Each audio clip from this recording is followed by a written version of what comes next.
Right. This is Einar Søby from Unity Web TV again. We still have Dr. Jubb with us. We have been talking about alternative medicine and compared with school medicine and such stuff. But I would like to ask Dr. Jubb also about spirituality. We have a spiritual part in us that's also very important within healing. What's your idea about spirituality and healing?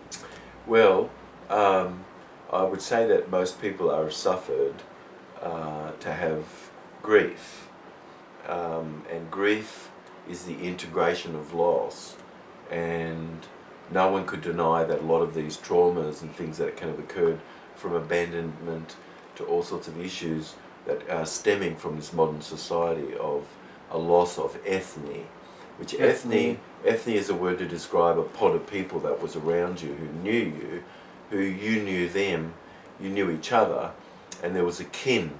Ethne means kin.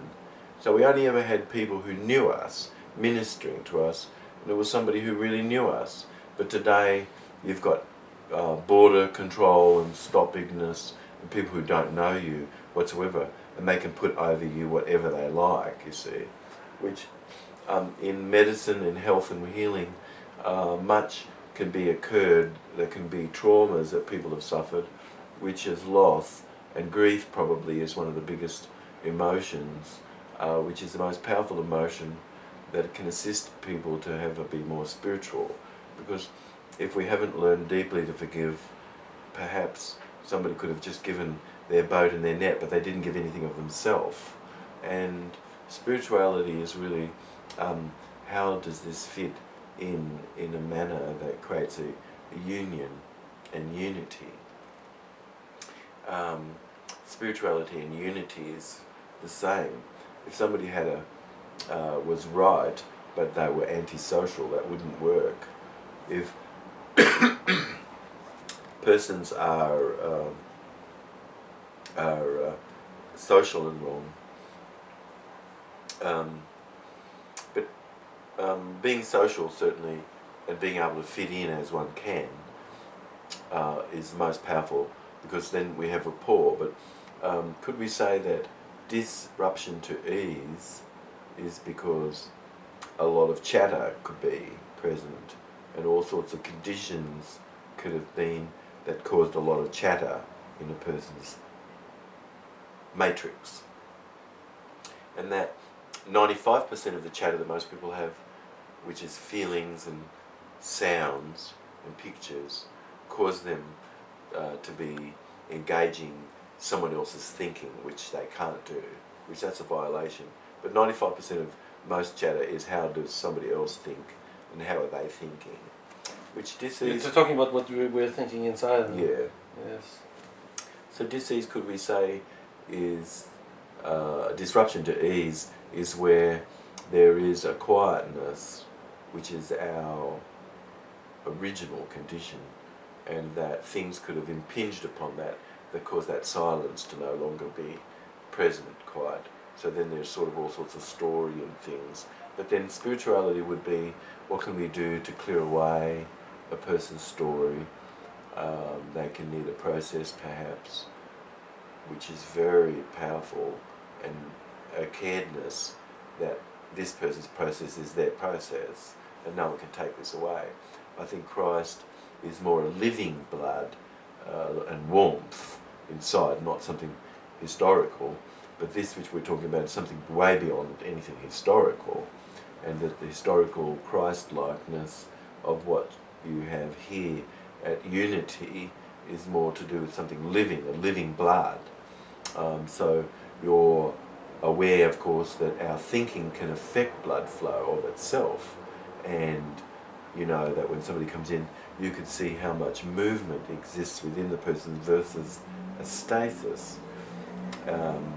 And there is an 85%, an 78% all or nothing phenomenon in neurology, that the moment you have 78%, you have it all, but before that point, we don't really have much.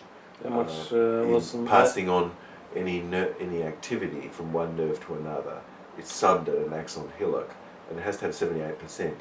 if you've got inhibitory and excitatory ideas all being put, like someone can say, well,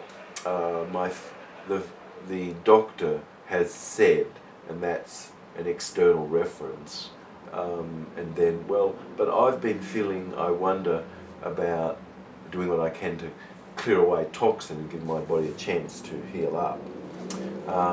So there can be conflicting vibrations, and how life is a confluence of this vibration, and that how somebody can feel about things is effect of itself, which this work, what you're doing here, is more a science of what's being embedded to people as they're listening, and how this shapes and changes their DNA. And so there's a great mindfulness of these things on this level. So a balanced person would be someone who's aware of I, which is eternal, and you can know you are this I now forever, eternally, for it's this empty space of I. And this is the seed. And am is the body, and that's exactly 50% too. So if somebody in balance, they have the ability to renounce, but it's in balance. They also are in balance by caring. But where in the East, people just like renounced everything. They don't care, and so they often don't care necessarily about the body or the state of the world and things, which are in balance. This I awareness is perfectly where the seed of I is empty and eternal, and was never born and would never die. And am is learning how to care for the body, which the earth, the moon, the sun, the planets are all organs of ourselves, just like Jupiter rules various plants like dandelion, causing it to flower all through the year, and Saturn can be very much influencing the tips of leaves and things, and all this really is, we're one part of a web of everything. But lots of people in the Western world have lost the contact with the I. Don't you think? Well, could we say that the most originalness of ourself is something which is most all, but that how much of a voice is it given and how much space is it given? Because what we're talking about is more this gap that one is living in between the beats, and it's this gap that we're living in.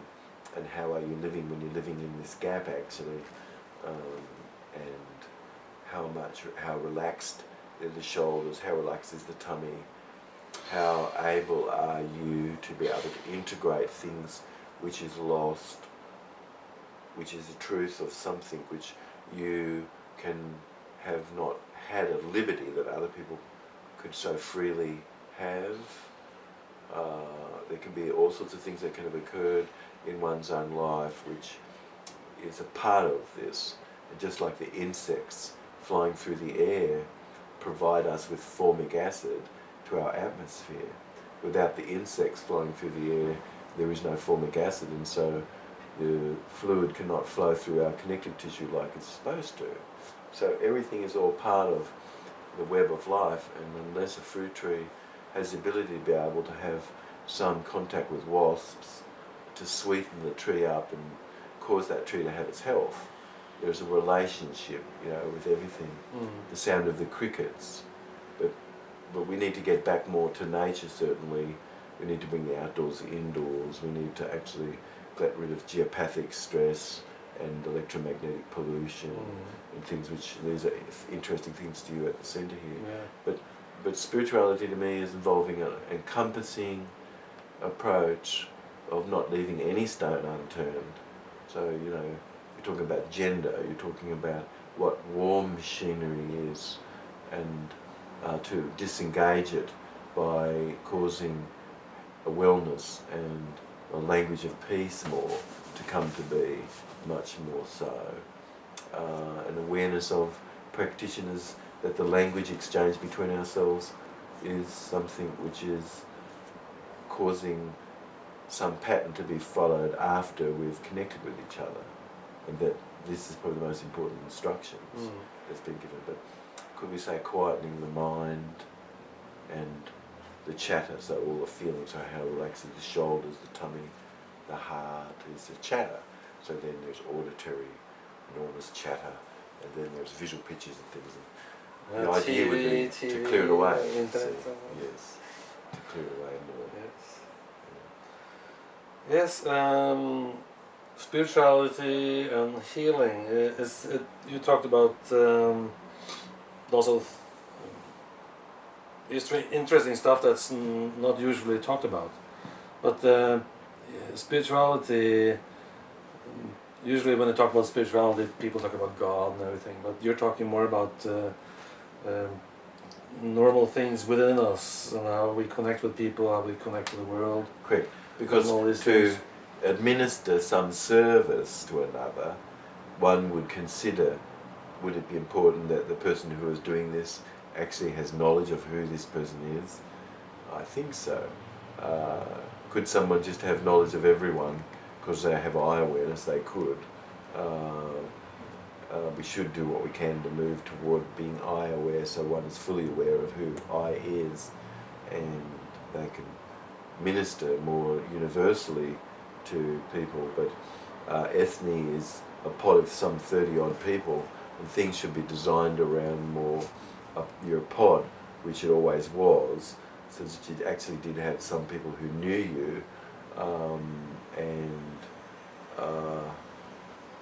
there's some intimacy that is occurred more in the relation of the healer and the person coming to be healed, which is comes from, creates expectant trust, which the modern traditional healing requires expectant trust, and has to be based on some true healing therapeutic, which would be more to do with a person changing their ways, detoxifying and reducing their thinking and organising their body so that their mind then can be functioning more in an integrated way rather than disorganised or fragmented. Yes. So the body is the mind's experience of itself, and I think that no one could deny that how you feel is a factor in whether or not you can be recovered or not. Certainly the scratch test, where someone's hypnotised and they're just given a suggestion that one arm is invincible and scratch is made on that, and the scratch is gone within seconds. The other arm is seriously going to react, and the scratch remains for days on that arm. This is called the scratch test, which can be explained how that all could work, you see. So I think that it's undeniable that all surgeries can be performed and have been with hypnose therapy for pain reduction and things, and bloodless sorts of types of surgery and things. But most of the surgeries, we could say perhaps 95% could be not useful necessarily. Some might be useful, but if we don't understand the importance of enzymes in food, and we don't understand the value of life force itself in food, you know, we could be eating something as raw as a telegraph pole, but it has no life, it can't reproduce itself, and we have strange undigestible protein, runaway sugars and stuff. I think you have to have a whole picture. Yeah, a holistic picture, a kind of unity. Yes, that was very interesting. So thank you very much for this interview, and maybe a bit more. Thank you very much.